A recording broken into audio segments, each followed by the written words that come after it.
Pressure at 40 pounds. Let's go to cruise.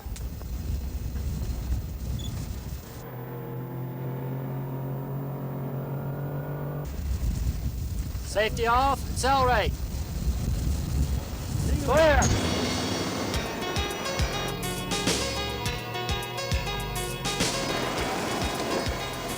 Un treu mobile, fixé à la voiture, amène ce pilote Delta américain à plus de 700 mètres d'altitude.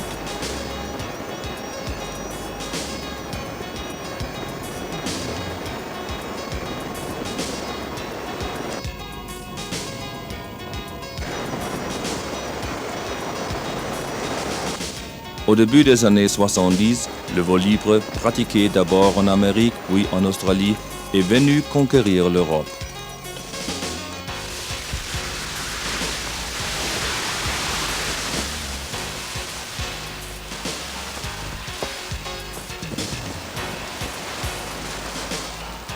Ces dernières années, le vol en parapente a acquis autant de popularité que le vol en delta.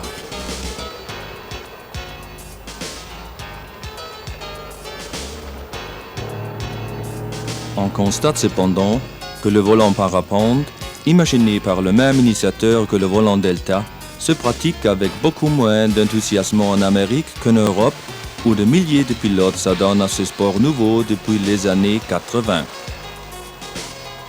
Depuis longtemps, vélideltistes et parapentistes ont prouvé que leurs engins de vol se prêtent parfaitement au vol thermique et au vol à grande distance. Des engins à siège double permettent d'amener un passager.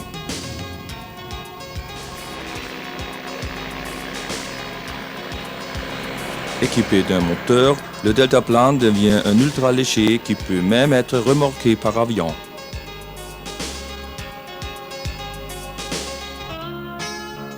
Les compétitions n'encouragent pas seulement les plus hautes performances de vol.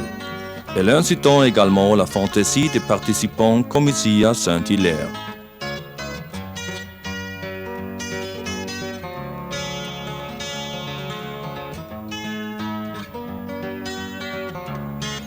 Dans le dune de Kitty Hawk, sur la côte est des États-Unis, connue depuis les essais de vol de frère Wright, on organise tous les ans un amusant concours nostalgique pour les vélideltistes américains.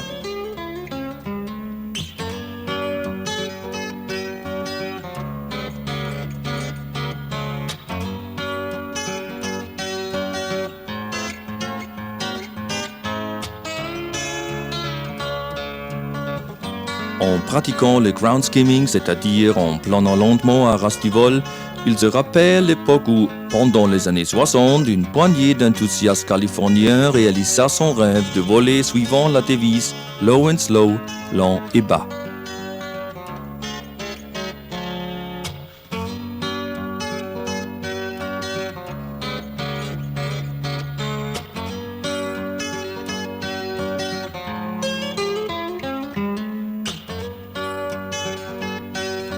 Depuis sa retraite, l'ancien ingénieur de la NASA, Francis Melvin Rogallo, vit ici à Kitty Hawk où ses amis lui ont déjà élevé un petit monument de son vivant. Ce scientifique, aujourd'hui octogénaire, se souvient.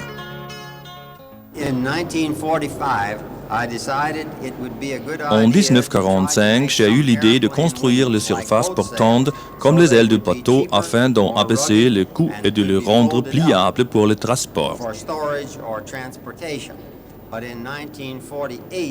En 1948, j'ai cependant pensé, essayons de construire des surfaces portantes sans aucun élément rigide donc transportable dans un sac. Nous avons obtenu un brevet. Ici, elle est utilisée comme cerf-volant. Plus tard, elle nous a servi de parapente et d'ailes d'avion. Aujourd'hui, ces ailes sont pilotées en grand nombre comme deltaplane, parapente et ultra-léger.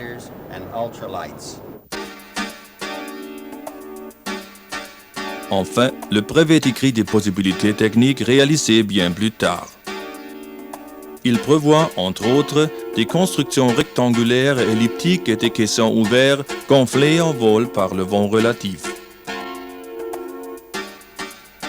C'est donc à juste titre que Francis Rogallo est considéré comme le père mental du vol en delta et du vol en parapente.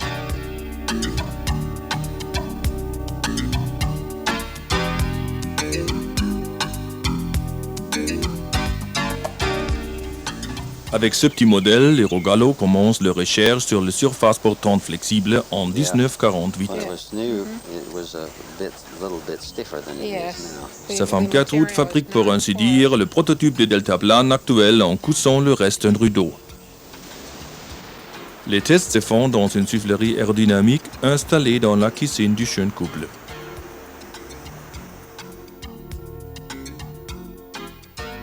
Comme jeune ingénieur de l'Institut NACA, Francis Rogallo avait optimisé les avions de la soufflerie pendant la guerre.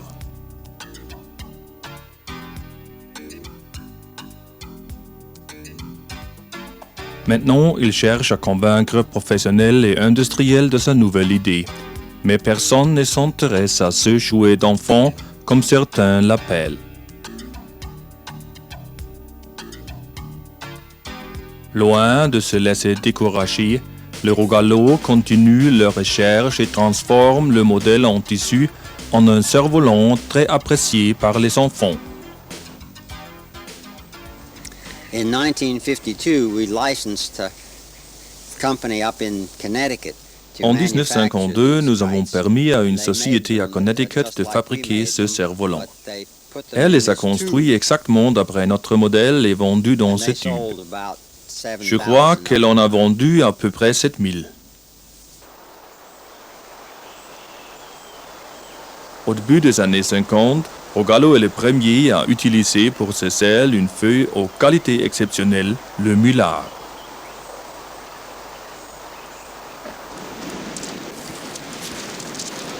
Well, this is the Flexikite. It's a very simple construction. It's just one sheet of mylar, square sheet of mylar. Voici un Flexikite, construction très simple à partir d'un seul carré de mulard. 4 cordes de même longueur sont fixées sur le côté et à la quille. Je peux piloter l'aile avec 1 ou 2 cordons.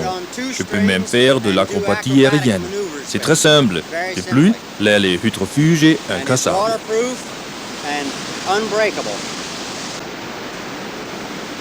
Plusieurs milliers d'exemplaires vendus, représentant un certain succès, mais enfin le monde technique ignore toujours cette idée révolutionnaire.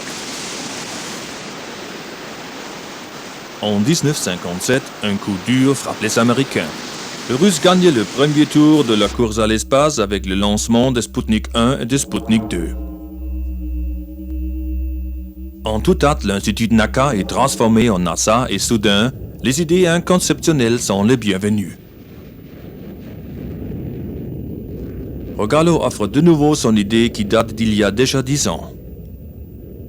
Le succès arrive enfin avec le soutien de l'expert allemand Wernher von Braun, directeur de la NASA. Vers 1960, Wernher von Braun rendit visite à Langley où nous lui avons montré ce petit modèle.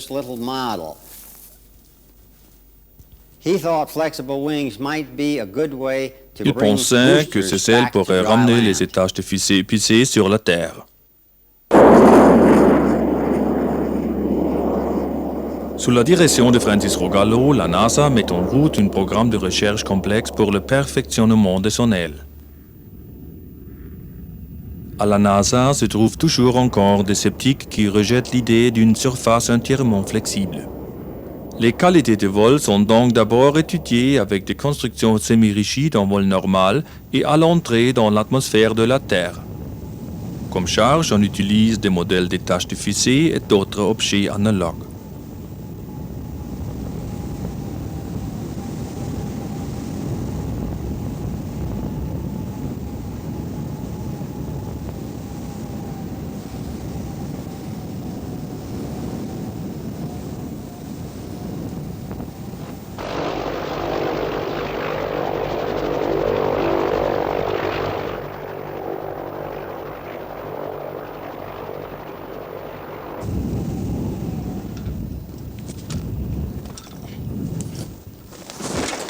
Pour l'optimisation de ces ailes, Rogallo et son équipe ont même le droit d'utiliser la plus grande soufflerie du monde. In this Langley full-scale tunnel in the 1960s, we tested flexible wings large Dans les enough années to 60, carry nous avons testé des ailes flexibles assez grandes pour porter des sommes dans cette soufflerie de Langley, construite pour les engins de vol originaux. Entre-temps, les militaires s'intéressent également aux constructions de Rogallo. Cet appareil de mesurage de corpuscules permet de déterminer la composition de l'atmosphère.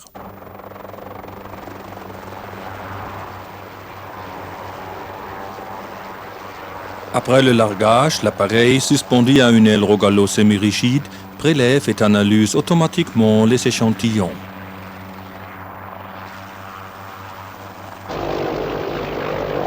Un autre projet militaire prévoit l'utilisation comme planeur cargo.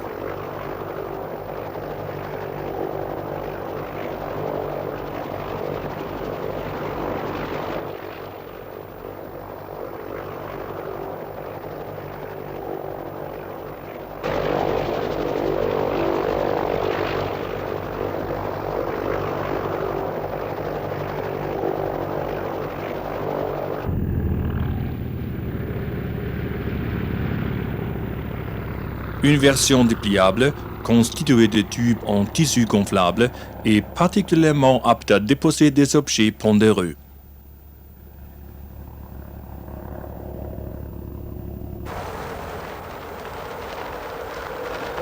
Les tests militaires doivent rester secrets, mais Rogallo obtient l'autorisation de présenter publiquement les résultats obtenus au sein de la NASA. À partir de ces photos, le jeune américain Barry Hill Palmer réalise en 1961 son premier deltaplane en bambou et en cellophane et devient ainsi le premier valideltiste du monde. Un peu plus tard, son compatriote Thomas Purcell construit le premier deltaplane remorqué. À cette époque, la NASA a également l'idée de monter l'aile Rogallo sur un châssis mobile. La société Ryan Aircraft développe alors pour la NASA et les services militaires une aile remorquée pour l'entraînement.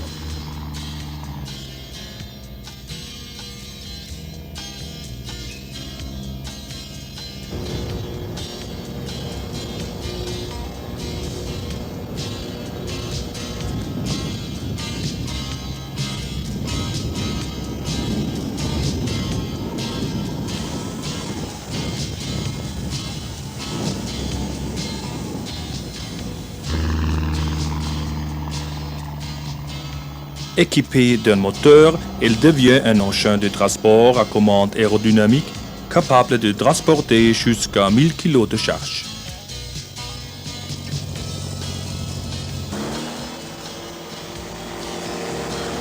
C'est encore Barry Hill Palmer qui reconnaît l'intérêt de cet engin pour le sport aérien et qui construit et pilote un ultra-léger, le premier du monde.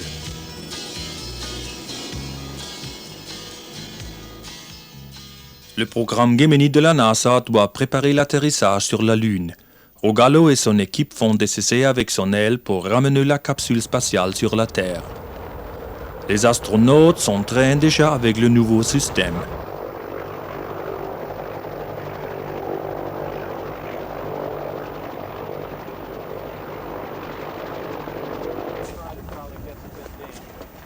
Enfin, la NASA songe à utiliser une surface entièrement flexible telle que Rogallo l'avait toujours imaginée.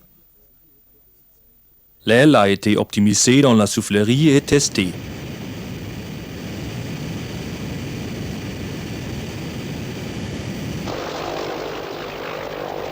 Des engins à qui simple ou double donnent de bons résultats lors de largage radio-télécommandé.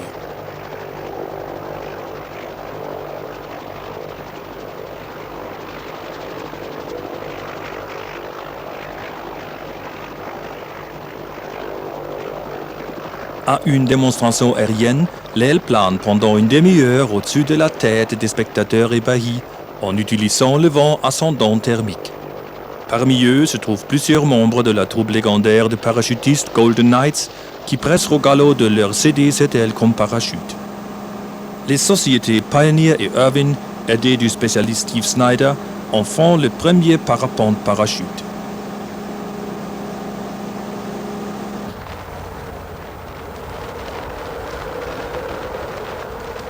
Francis Rogallo voit son idée d'un engin de vol simple et peu coûteux confirmé et continue ses recherches.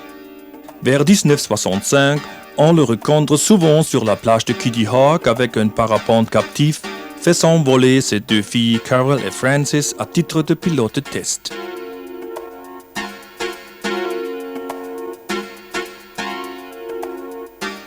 Le vol en parapente devient bientôt une des occupations préférées des enfants du voisinage.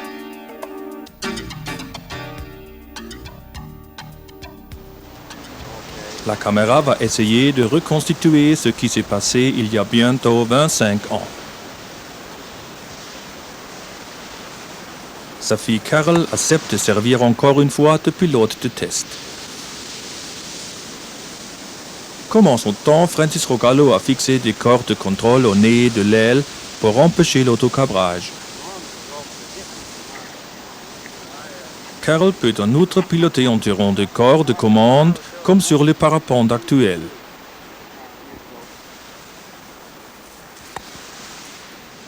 Malheureusement, la prise de mer est trop faible pour décoller.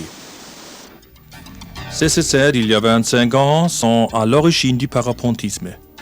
Ils n'ont cependant pas d'influence sur le développement du volant Delta qui commence timidement.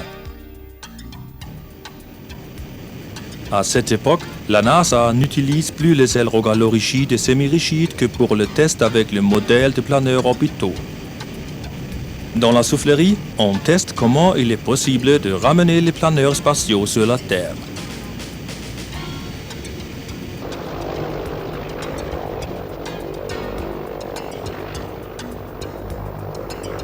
Ici aussi, on constate que les ailes entièrement flexibles donnent de meilleurs résultats.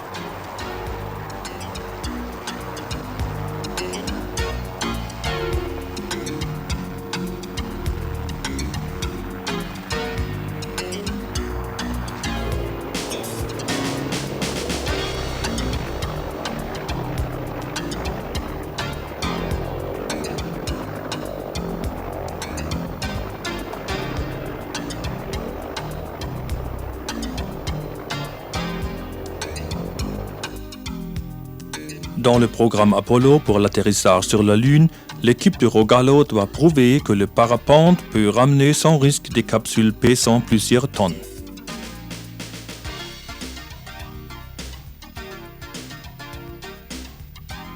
Les machines à coudre ne pouvant pas venir à bout de ce tissu, on galvanise toutes les bandes et toutes les parties renforcées.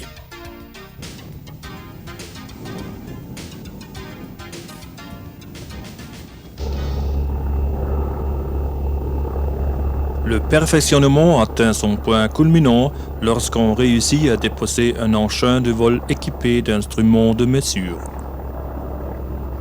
Pour réduire les charges exerçant sur cet appareil qui pèse 3 tonnes, des cartouches explosives ouvrent successivement la surface gigantesque de plus de 20 mètres d'envergure et de longueur.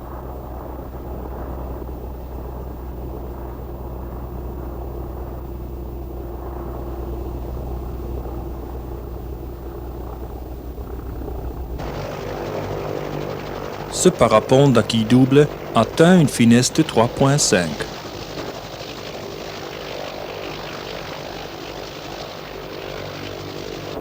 Les données enregistrées confirment nettement l'aptitude pour le vol Apollo.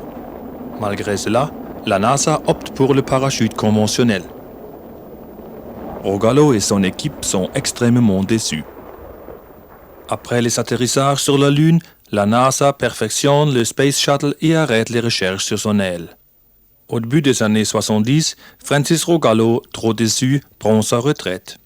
Mais son idée est vivante.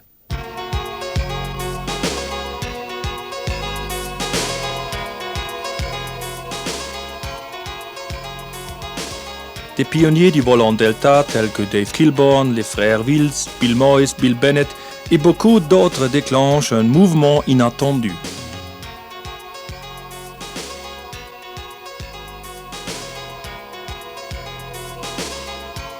En 1974, Francis Rogallo veut enfin goûter lui-même la sensation de planer avec l'aile développée à partir de son idée. À Torrance Beach, il apprend à piloter et constate avec satisfaction que le travail auquel il s'est adonné si longtemps n'a finalement pas été inutile.